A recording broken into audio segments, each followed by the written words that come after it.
చిక్కుడుగాయ అన్నిటికంటే బలమైన కాయ అని చెప్పొచ్చు. ఎందుకంటే అన్నిట్లోనూ విత్తనాలు ఎక్కువగా ఉండవు, కానీ చిక్కుడుగాయలో స్పెషల్గా విత్తనాలు ఎక్కువ ఉంటాయి. ఈ విత్తనాలంతా కూడా హై ప్రోటీన్, దగ్గర 30% వరకు ప్రోటీన్ ఉంటుంది. కొన్నిట్లో 33, కొన్నిట్లో 30, 32 ఈ రేంజ్లో ప్రోటీన్ ఎక్కువ ఉంటుందన్నమాట.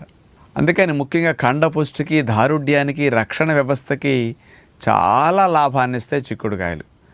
సుమారుగా 100 గ్రాములు చిక్కుడుకాయలు తీసుకుంటే 88 క్యాలరీలు, 90 క్యాలరీల శక్తి లభిస్తుందన్నమాట.